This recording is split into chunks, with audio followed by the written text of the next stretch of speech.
398 7414. KCAA.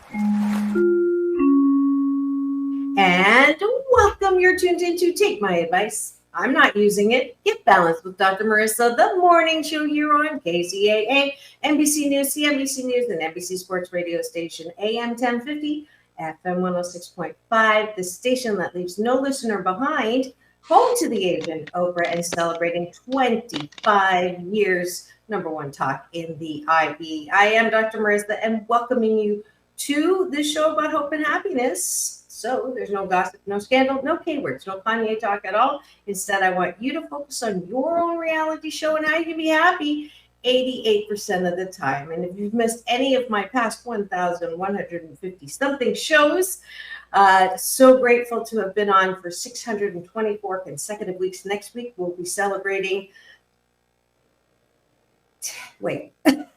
12 years.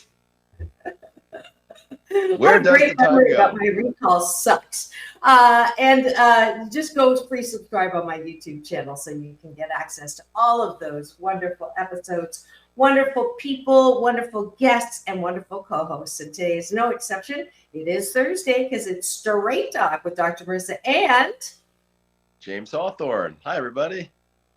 So glad to have you. And let's just jump into having breakfast with our guests who are coming, and I see eyeballs rolling in. If you're driving and listening on the AM 1050 side, please do not chat.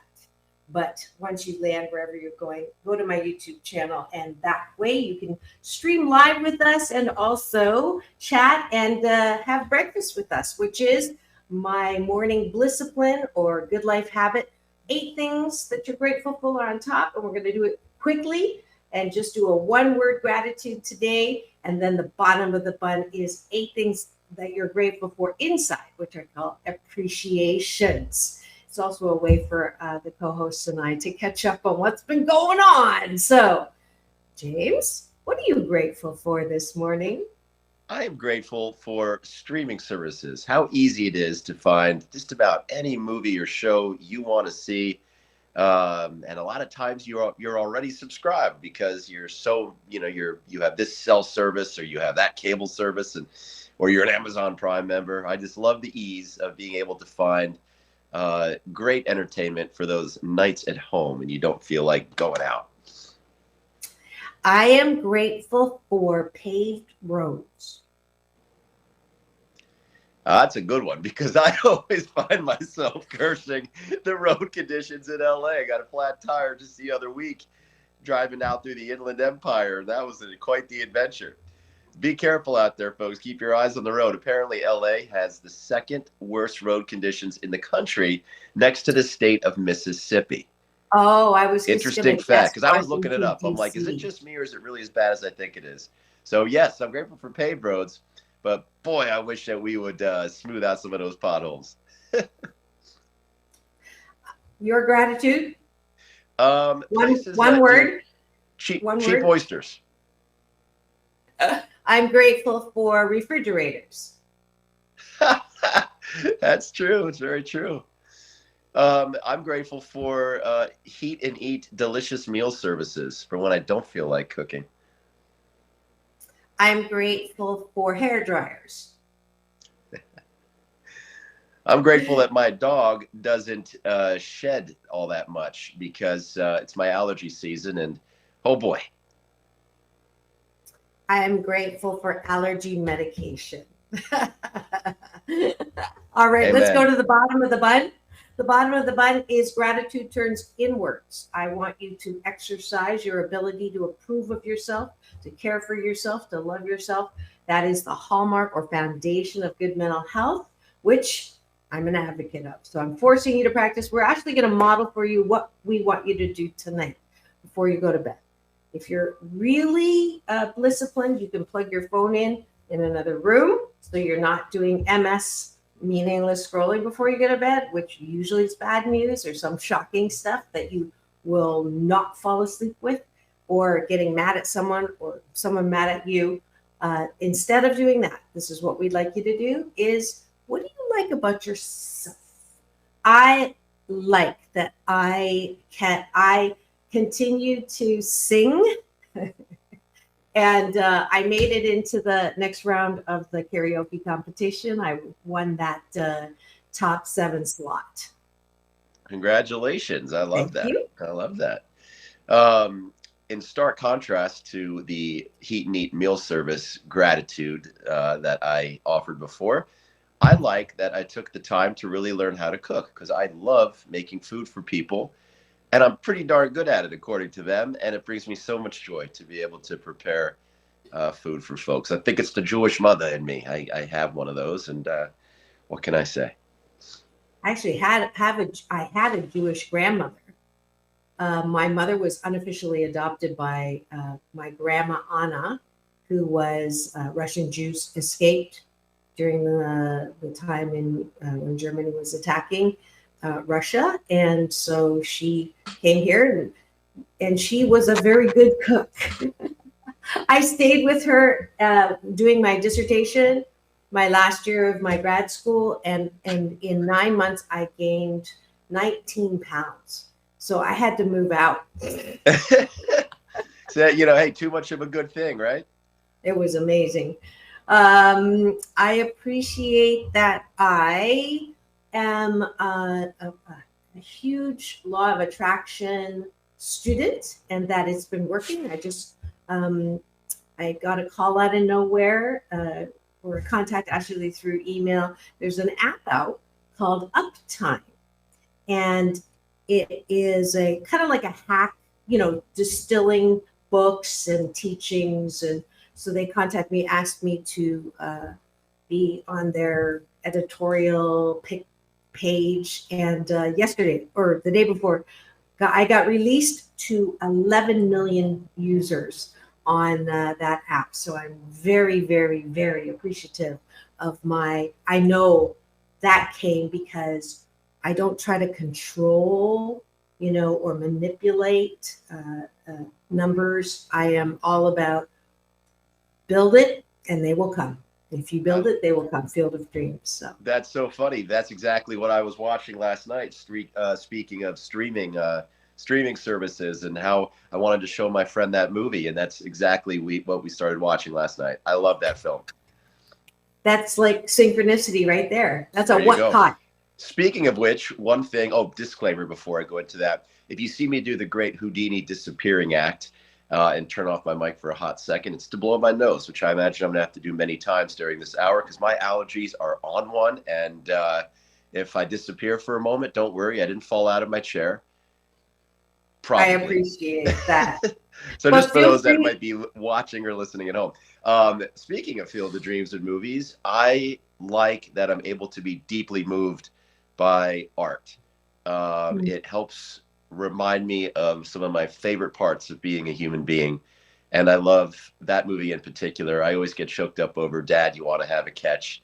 And I've always contested that it's a secret faith-based movie. I'm not particularly a religious person by any stretch of the imagination, but it really encourages you to think about things that are bigger than yourself, to believe in things that maybe are illogical, and to trust those callings that come to you from whatever source. And I think that's such an important message or lesson as we go through the daily grind. So I am so moved by that. It always gives me the goosebumps to see this guy go build this field and go on this crazy adventure. And then it all comes full circle in the end. It's very, very beautiful message. And it touches me deeply every time I watch it. And I've watched it like 30 times. So I like that I'm able to be moved by art because it takes me out of the daily grind. Beautiful. Last appreciation. I appreciate my attributing to myself that I know more than I think I know. So that's a huge learning. I think that when you are told when you're a kid that you don't know anything, and that message gets ingrained, and so you're looking for answers outside of yourself, and you sometimes get in trouble that way because you have people who say that you need this, you need that, and you need that, and I've been burned money wise that way. And so one of the things that I keep learning is I know more than I think I know, and that I have access to the creative energy of the a friendly universe, and I just have to meditate every day and tap in, and remarkable things begin to happen. So I appreciate that. Final one, I'm going James. to piggyback on yours. You just made me swap out my third because of what you said. For me, it's knowing when to follow which parts of my knowing self, knowing when to follow my logic and when to follow my intuition. And I've had to really learn to trust and lean into, you know, honoring my emotions, trusting my intuition, and not always defaulting to robot logic mode. And also trusting that I don't always have to make the right decision, that I'll be able to adapt if I Mm, stumble along the way. And I like that I've finally found the courage and developed the skill set to do that. beautiful. And to think you didn't like doing the bottom of the bun. You're Oh, I've getting I've learned pretty. so many things about the bottom. It's terrific. Ah, ah. Yes, I forgot to say that I liked it on the bottom. But, anyways, here we go. Thank you for joining us for breakfast here on Take My Advice. I'm Not Using It. Get Balanced with Dr. Marissa, the morning show, home to the Asian Oprah, NBC News Radio, and our very special Thursday series called Straight Talk with Dr. Marissa and James Hawthorne, the now cleanly shaven James Hawthorne. I like to keep I, everybody on I their toes for like those that it. watch the show. I like it. I definitely like it better. Sorry, but I like clean shaven, so you look cuter, younger, and hotter than you do normally. How's that? Thank you very much for that. My mom says the same thing, which is creepy to hear those words come out of my mom's mouth. But I think the moral of the story is that if I was going for women, if I was a straight man, I would go with this. But all my friends say, James, you look better with the beard. So if I'm going for guys, I got to grow out a little stubble, a little scruff. Well, you're changing it up today. What can I say? There you go. Rumors are Dr. Marissa and James. Thank you for joining us for breakfast. And know that if you do this daily blissipline for 28 consecutive days, you will sandwich your day in the most positive way. And that's what we want for you. Thank you.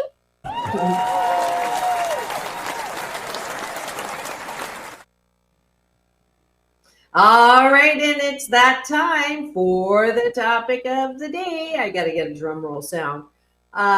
What is the topic for today? I'm just going to say the line that I don't even know if I posted it, but I came up with it this morning. I put it on the story, which I thought was super funny. Relationships. Do your ships just pass through the night? That's a good So way to put it. I would if I had to, we I talk about love one playing word. with words. Yeah, if I had to put it So into one word, I would I'm going to call it independence. How much is it good to do together versus how much independence is it healthy and should you have in a relationship? And I would love to hear from the Cashew Gallery on where they fall out on a few of these things. Like, is it important to like each other's friends, to like each other's family? Is how many shared activities and interests do you need to have together? If you just like spending time together, is it important?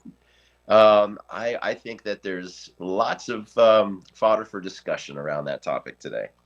yes, absolutely. I'm looking forward to it because I'm dating. I'm sticking different parts of my body in the dating pool, and it's been interesting because a lot of the people that I'm matching with are, interesting enough, Taurus and Leos, and they like hiking, which is one of the things that is just like I'm allergic to hiking. I just don't.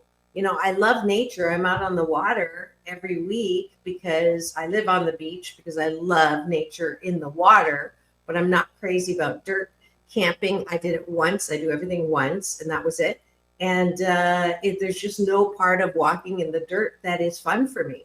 So Well, it's I have to tell you, I don't think it's such a big deal that all these guys seem to like hiking and you don't. I think a lot of people just feel pressure to put that on their profile if they live in Los Angeles, because it's like, if you don't hike, are you even in Angeleno? I feel like a lot of people just feel pressure Really? to put that on their profile to seem more appealing or attractive. I have that suspicion. Really? Like Yeah, what? because they go, What? look at me. I'm sporty. I'm active. I'm fit. I like nature. These are all good things. So I'm just going to throw it on the profile. Even the last time I went for a hike was during the pandemic, right? I think some people might be fudging the details a All bit on right. that one. All right. Okay. And because it is for me, that's the most interesting part of the question is because I am literally having to decide whether it's worth my time to even meet in person, Right. and if they love like in because most people, if they are working a 9 to 5 job 5 days a week, then their downtime is less than their work time. So in that downtime, if they want to do something that they love and you don't love it, where's that glue, right? You Right. know, and how much glue is necessary? What's the minimum amount of glue that you need to keep the relationship healthy? Right. I mean, I'll give you an example. We also talked about the dangers of like reciprocity for the sake of reciprocity. And I think we had a good debate, disagreement, if you will, over it. And I believe that sometimes reciprocity is not always healthy, or compromise is not always healthy. Sometimes you just do things because you love the other person and want to do it. But when you have limited time, if both parties are working, in this day and age of 9 to 5 is really sometimes 50, 60 hours a week because of commuting and stuff like that. What are those non-negotiables? And one thing that I kind of beat myself up over, I might have to reframe that for the things I like about myself, bottom of the bun breakfast, is call me judgy, but if I'm on a date with somebody and they're just not into like good food, like they eat to survive rather than truly enjoying a meal, I find myself looking at them like, what is wrong with you?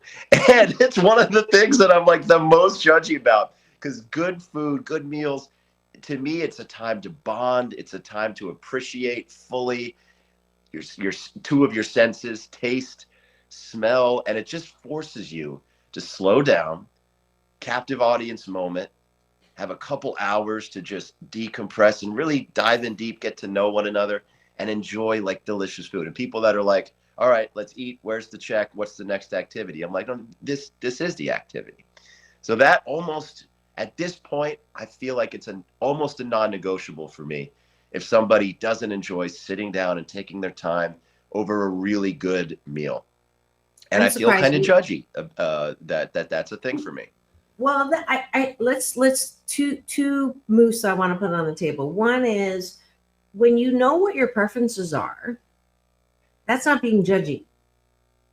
So everyone has a right to their preferences, and this is where, as a diversity consultant, sometimes people misunderstand what valuing diversity is.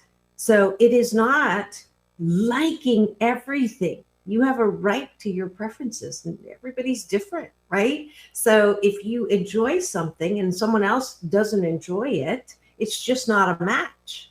It doesn't mean they're bad or wrong. It's just not a match. So for you, you're looking for someone that matches you on that indices called foodie, right? Right. The deliciousness of life is how I call it.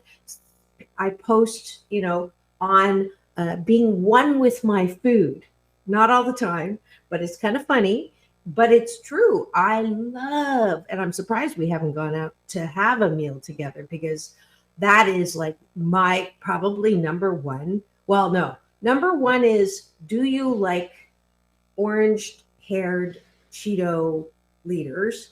And if the answer is yes, then that is definitely a no. And then the second one is, I do look for foodies, because it's not that, and some people think foodie equals fat or not fit or, eat in excess. And that's not true at all. I just enjoy the taste, the variety. There's nothing better than having there's only one thing better than having really good food, and that's sharing it with someone and them going, "Oh my God, you're right."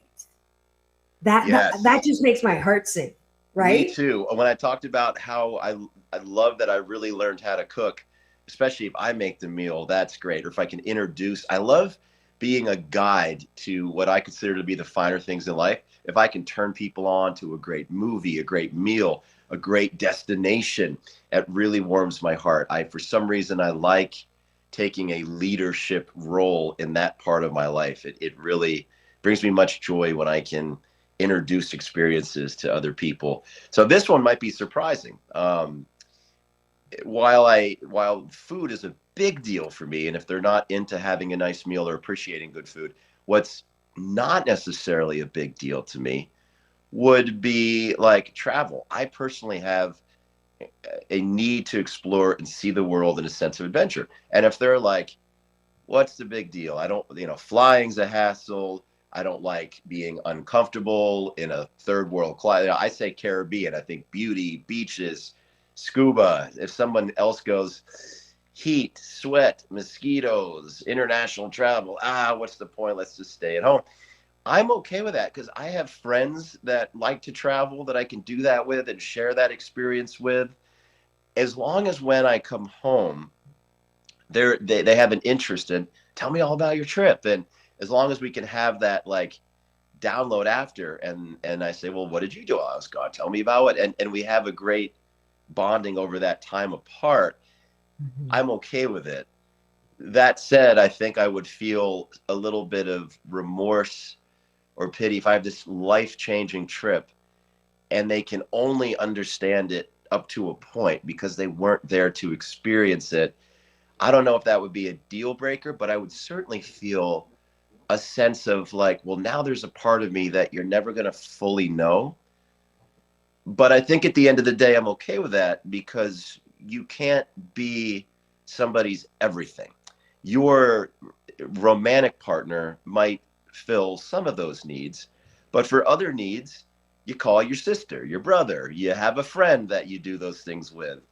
And in that way, I think that understanding that about yourself and about relationships can make independence, a certain amount of independence, a very healthy thing. Mhm. Because we Mhm. shouldn't expect our romantic partner to be everything for us. That Yep. then starts to go into codependency. Correct. Correct. Yeah, that you complete me bullshitaki, Yeah. right? Yeah. So it's interesting. This whole area of travel is the reason I started dating again after 7 dry, no relationships, no dating years. I'm calling it the reverse 7-year itch. so so it is because I realized this last trip when I was in Australia and New Zealand, which is when I pulled out Bumble for the first time in 7 years, because I saw the value in the shared experience of seeing places for the first time, that it was enhanced if you were with someone special. And so that is, thank you for reminding me that that should be, not should, but it would be useful for me to have travel versus couch potato, right? Right. So if you are a couch potato, there's nothing wrong with you sitting and watching and stream. Well, I'll be a little judgy, but my preference is that you have that curiosity or ability to expand into new things, new countries, new cultures, new food. All of that is a deal breaker for me because, again, not that they're ignorant or stupid or small minded at all. They just are more comfortable. Their security and their good feeling comes from staying put, right? Staycations and snuggling and watching streaming, which I like to do, but not all the time. Like Right. I have, maybe 2 times a week max. Then Right. then 2 times a week I want to be going out and doing something together that's fun. So I So feel like when we talk about a healthy balance, is it enough to like, because sometimes, right, opposites do attract. And I think some of the appeal, at least for me, when I find myself attracted to people that are very different from me, is I almost look at it like a puzzle. Like I want to figure you out and understand you because I'm a very curious person and I find that project of figuring somebody out and understanding them really alluring. It attracts me.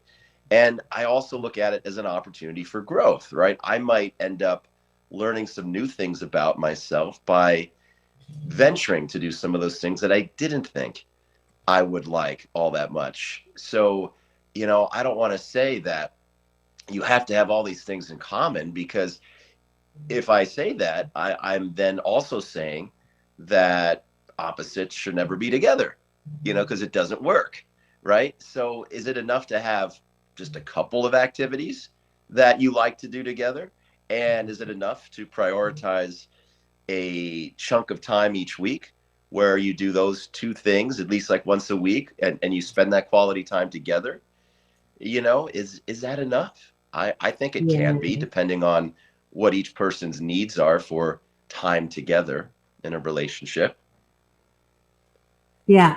It's so funny. I just did, I love researching just in time research.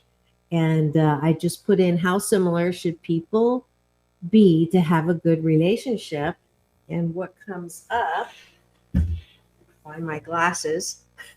Some researchers have found that being open to experiences, agreeable, and conscientious all bode well for relationship quality, but the findings generally are not as strong as those with neuroticism. When asking people what traits they value most in partners, the answer is loyalty and honesty. So similar experiences is is not necessarily. Let's see this next one. Oh, here's your opposites attracting. There is little, if any, evidence for opposites attracting. Relationships are more likely when couples share similar height, weight, alcohol use, values, attractiveness, ethnicity, politics, and religion. Interesting. So Isn't that maybe interesting? maybe over time, in the beginning it's okay to, you know, lean into an opposites attract situation. But my theory on that is as time goes on, maybe there's like a glass ceiling over how much intimacy can develop if you're too far apart on too many things. I totally get like alcohol use, things like that. That can cause a real rift because people's personality, changes depending on how inebriated they become. And also the kinds of things you like to do when you're inebriated definitely changes. And so over time, there could be a barrier there if one person's totally sober and the other person likes to imbibe quite a bit. I think there's certain things. I think it might be fun to discuss some of the things where it's okay if you're on other ends of the spectrum from one another, Yeah, and other things yeah, where it's like, good luck. For me, the food things doesn't seem like a big thing, but that's like a deal breaker. But right, right. travel, which you would think would be a deal breaker, isn't necessarily for me. Interesting. So, if you've just tuned in and wondering what's going on in studio today, this is Dr. Marissa and Get Balanced. Take my advice. I'm not using it. Very special Thursday special series called Straight Talk with Dr. Marissa and You're freshly shaven James Hawthorne for those who are here listening and on need to imagine that. here on KCAA AM 1050 FM 106.5 NBC News Radio, home to the Asian Oprah, streaming everywhere. iHeartRadio, Spotify, Stitcher. Did I do that already at the beginning? I forget when I don't remember rattling through the other streaming. I don't think you did that today. Oh, wow. That's the first time I've forgotten. iHeartRadio, Spotify, Stitcher, iTunes, TuneIn, Audible, Amazon Music, Tiki Live, Rumble, Podchaser, Streaker, Spreaker, and more.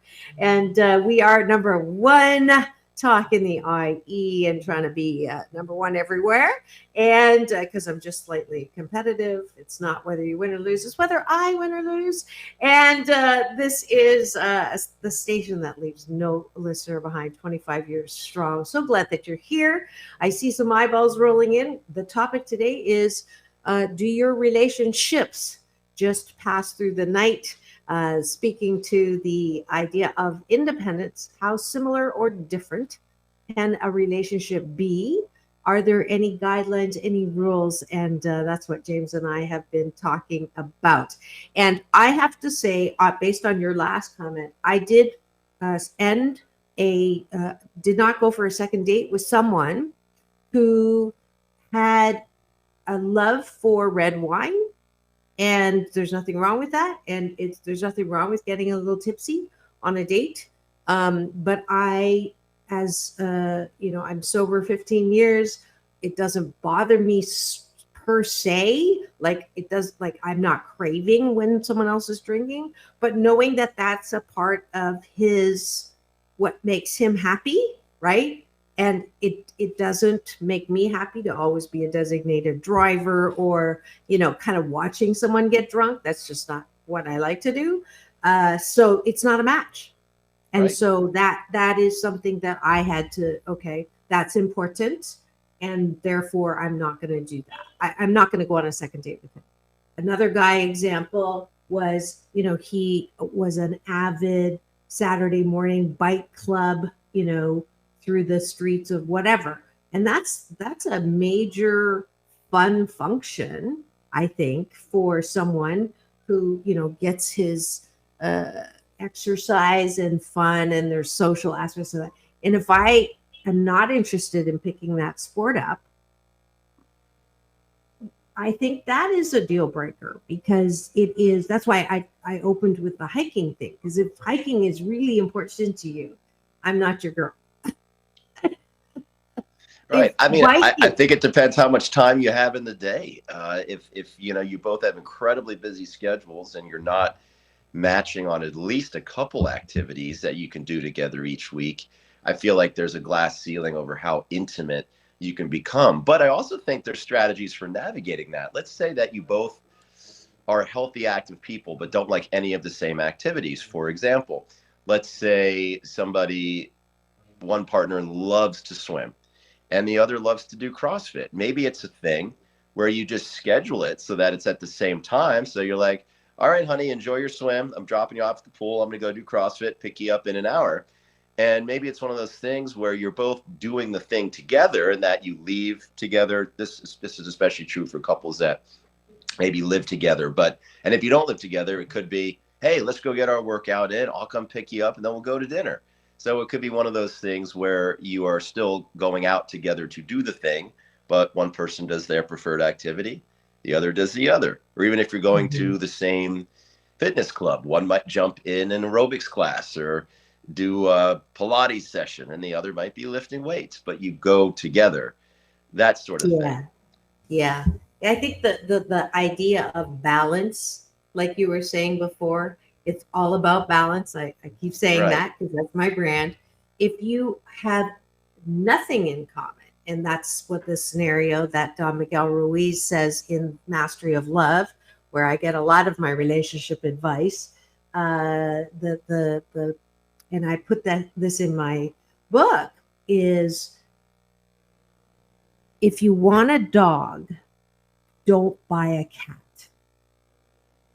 So if you know that you don't smoke, you can't stand smoke, you love to travel, and you love good food, you do not want to pick someone who smokes anything, like even socially, um, to if they are couch potatoes and they love being couch potatoes, and three, they eat the same thing every day, or drink powdered stuff and eat bars for sustenance, because that's all food is to them. That is not a match. But many women, in particular, not just women, but many women, and you can speak to the gay community, and maybe this is true for them. Not that I want you to speak on behalf of all of them, but I wouldn't it want to either. does. But it does seem like many women that come for relationship coaching with me, and I ask them, when did you know that this was the way they are? Right? Oh, when I first met them. It's like, well, then why, if you knew it was like this, why would you even proceed? Oh, he was so cute, or oh, he was The really great sexual in chemistry was bed. amazing, or they're just so intriguing to me, even though we don't have that much in common. Like I said, opposites can be intriguing and attractive and can bring you in. But I like your advice that if you're trying to increase your odds of a long term relationship, that's probably not the best strategy. But if you're just looking to date for fun and get to meet a variety of different people, go for it. You never know. You might be surprised. Well, with this caveat, I would consider entering, or pursuing seriously relationship with somebody that has a lot of different interests, as long as they're open minded. I'm like, well, you don't have to like what I like, but would you at least try it? Are you down to give it a shot? Because somebody who doesn't have a sense of adventure or who's closed minded, that's something that I have a immediate visceral negative reaction to, which I think makes more sense than me just having a visceral, you don't like food, get out of here. But that's Hmm. another strong one for me. And Yeah. so, I mean, as long as they're open minded and willing to try stuff, I'm not going to hold their feet to the fire to like it. But I certainly would love somebody to have a sense of adventure to give it a shot, you know? Yeah, yeah. There's a theory that says the reason why opposites are attractive is that they have something that deep inside maybe you want to emulate or want to learn. And Yes. extroversion, introversion is one of those things. Like introverts who, and the definition actually from Myers-Briggs is not nothing to do with shy.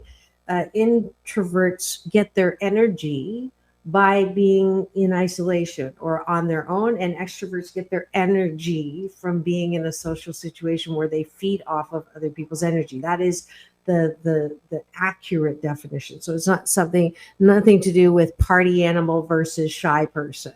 It's where you get your energy, and that is one of those differences that I see many relationships fall apart, because at first it's kind of cute, right? Or it's kind of like, oh, they're getting me out of the shell. I've always wanted to, be more sociable and get out there. But in time, many relationships I see fall apart because they now resent that difference, right? Oh my God, going out again. We just went out, 3 days ago, and I need my time. I need my space. So that opposite track, I don't know if that's necessary a helpful adage, right? For a good Sometimes relationship. independence can turn to incompatibility.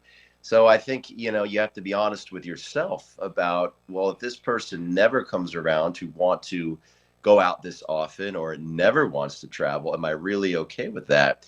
And then how do you navigate that? So, for example, let's say you both can agree on a place that you'd like to visit, even if your experience when you go there is going to be very different. So you might decide, well, all right, we'll go to the Caribbean, but I don't want to be in a separate villa out there. Like I want the all-inclusive resort experience. Well, okay, I'm down with that as long as you do some activities off, the island. And even if you're off the resort, and even if you don't agree, you might go on an all-day scuba diving adventure. And your partner might say, you know what, enjoy that. I can't wait to hear about it. I want to do an all-day spa day. Meanwhile, if I were to do that, I'm in the spa just thinking about all the adventures and nature and beauty that I'm missing by being pampered at the spa. I would be going out of my mind. So it's like, you do that, I want you to have the best day. Great, you do your scuba diving, I want you to have the best day. And then you have dinner together and do a download on your awesome days. And then you're both on this trip together. You're experiencing enough of it together to have a bonding moment over it, or laugh at this silly thing that you saw at the resort or whatever it might be. So I think there are ways to navigate it. Just like the example I gave of, okay, we're going to go work out now, but you're going to go do your thing for an hour and I'll do mine, but we're going to drive to and from together and spend that time together and share it in that way. So I think, Hmm. you know, degree matters and can make a big difference and can help people that do have different interests navigate that Yeah. without it Yeah. becoming something where your partner just completely disappears and you're like, I don't know what they're doing. Right. Right, right.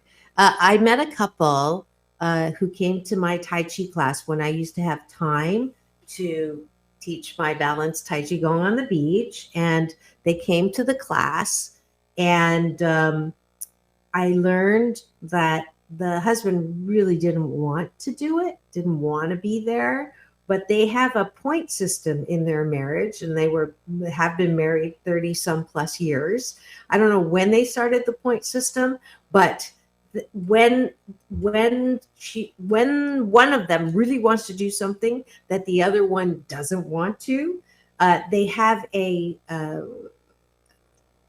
a what a currency system where she cashes in some of her chips that she got when she did something that he wanted to do and she didn't want to do. She got some tokens for that, and then she cashed in her tokens and made him come to my class. But it worked. I mean, they've been together for 30 some years, right? And it's just an acknowledgement that, hey, I'm doing this because you did something for me that you didn't want to do. And they Yeah, just visualize it with the thing. And it's not, and it's such contrast to, if you loved me, you would, it is, right? because you're That's not holding it over their head. And this is an example where I think like systems like this can be really healthy. And I know I said earlier that, reciprocity just for the sake of it as a value, it maybe isn't a good thing, and compromise, just doing it because you were told compromise is good, is not, because if both people are compromising, nobody's fully happy. But this point system thing I like because it's a mechanism to avoid independence leading to resentment or independence leading to incompatibility. And sometimes we need help. We need to use these tools. And these sorts of tools can help people avoid having to go to couples therapy when resentments, do build. So my initial reaction is, that takes all the spontaneity and fun out of it. But no, we are deeply flawed, all of us. And that's not a bad thing. We just have to acknowledge that. Like, we're all working through our stuff. And so sometimes having systems in place can be really helpful and keep us healthy in the building of our relationships. So I really like that point system. And it also then creates almost accountability for staying open-minded and trying new things, because I've had boyfriends, I've been in relationships where I didn't think I was going to like something, and I really have my mind opened. First of all, I opened my mind enough to go and try the activity with an open heart, and then I end up leaving going, that was actually pretty good. I'll do that again. I enjoyed it. Yep, yep. So as we wind down, as usual, we're almost at the 10-minute mark. The question being, what do you have a formula for how similar or how different people need to be to have a good relationship? And I'll give you an example what I used to think, which may not. When I first started dating, before I got married, I had a tongue in cheek formula, which was, if I ever get married, there's going to be a bedroom for us, there's going to be a room for me, and a room for them. This is before kids. So there's at least 3 bedrooms in the house. So I can have my time when I need it, and I'll go into the room. And that means I need my alone time or whatever I want to do. You have that same thing. It's kind of like the man cave, except the woman's got a cave too, right? I like So that. when I used to share that, people go, "Oh my God, you're never going to be material for a relationship because you are so independent that you really don't want to share too much with the person."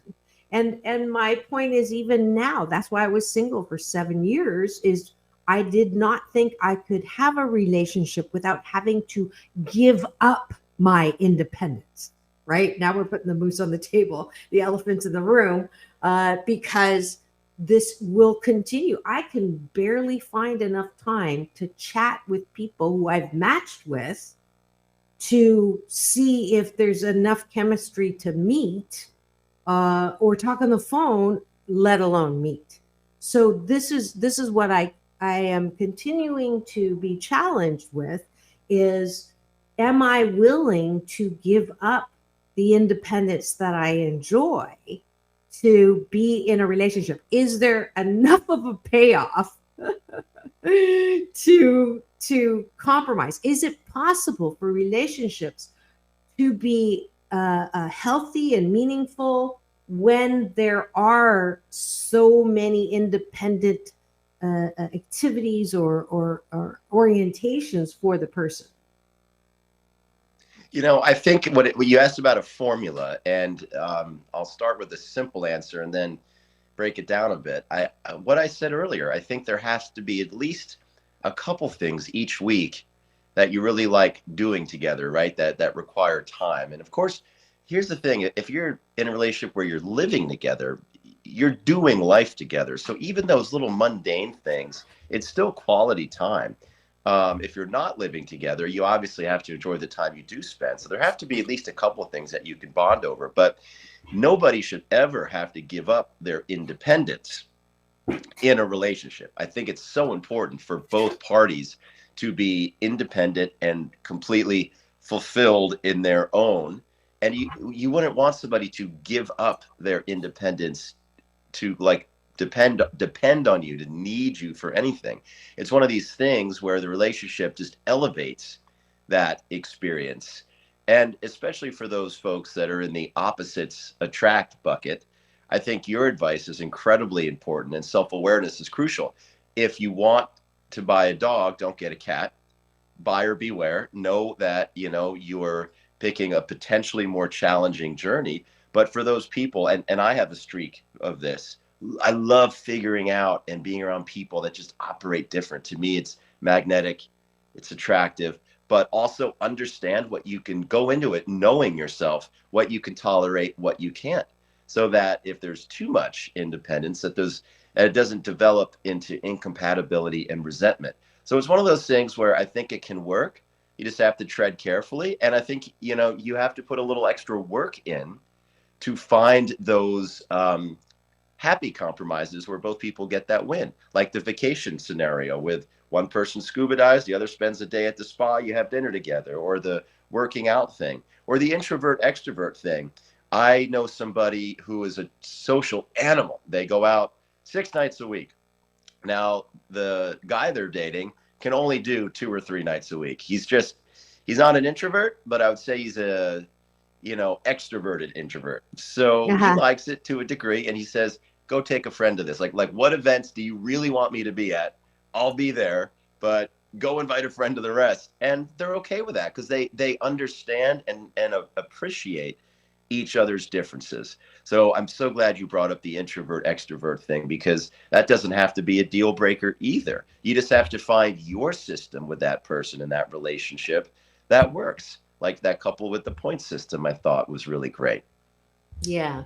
It is definitely, I believe, for a good relationship, 80% of that person has to be okay to be that way. 80%.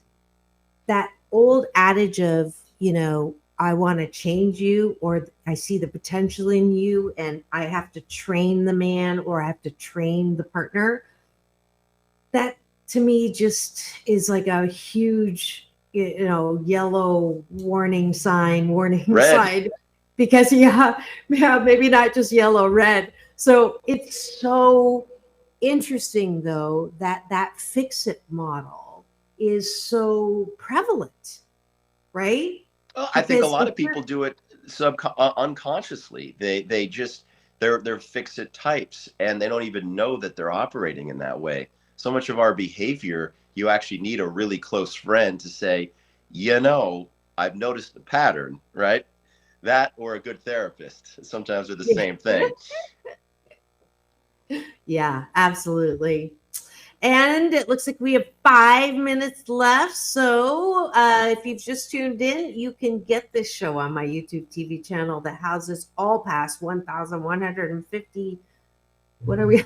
No, it shows and over the last 624 consecutive weeks. You can also get access to my free subscribe and membership subscribe now if you'd like to spend a little more time doing some Q&A or have access to all of my Balance Marketplace products, the book 8 Ways to Happiness, #1 bestseller, that I'm going to Canada next week to do some book signings as well as visit my Chinese mom.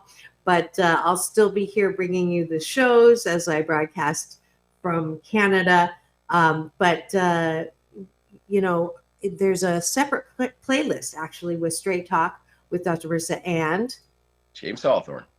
And we have shared with you a plethora of interesting topics, largely due to hearing what you want to hear. So if you have any topics that you'd like us to deal with or address, then please do contact us. You can message Action Man Fitness or Action. Correct, on Instagram. Yes, at Action Man Fitness. My other life outside of talking dating is physical fitness. Yes, he's a trainer. If you need any training from James, he's more than happy to work with you. He's also an actor, so keep your eyes out on the big screen because that's what our intentions are for him. So, thank you. Final word. The 80% thing. I agree that you have to be okay with 80% of who that person is and what they like, but it doesn't mean you have to like doing 80% of the things that they like doing, or that you even have to like 80% of their friends. I would say that you have to like doing at least 20% of the things together. Have a couple things that you can do together that you both enjoy equally. But while doing that, you must also be okay with 80% of that person. So I guess that's my formula for compatibility, and as it relates to independence of activities and doing interests. Yeah. My final word is, if you are in a relationship where 80% of the time you are complaining about what they do or do not want to or do want to do, and there's so much of a focus on what isn't working than what is working, then it's time to let them go, because they deserve to be with someone who likes them for who they are 80% of the time. It always amuses me when I get to work with couples and one person will say, yes, I love them the way they are, or I want someone to love me exactly the way I am, flaws and all. And then they turn around and say, but I don't like this, and this about the other person. So my final word is, are you being what you're asking for? Are you being what you're asking for? And that is it for today's scintillating episode or independent shipping. Yep. Don't force a square peg into a round hole. I think we could sum that up with. Sometimes the greatest accomplishment of all is admitting failure and saying, okay, good times, now let's move along. Sometimes that's the best accomplishment of all, when you can admit that it ain't working. Yeah, absolutely. And that is exactly the purpose of dating, is what I'm really, I'm dating in HD. I've been saying, do you know what that is? High def. No. Hope, disappointment. Hope, disappointment. Hope, disappointment. Yes. So, aren't we all? But yeah, hey, we're learning something. We always learn something. What is really important to us? What isn't that important? So it's all about balance. Peace in, peace out, world peace through, inner peace. This is Dr. Marissa and James Hawthorne. Have a great day, everybody. Have the best.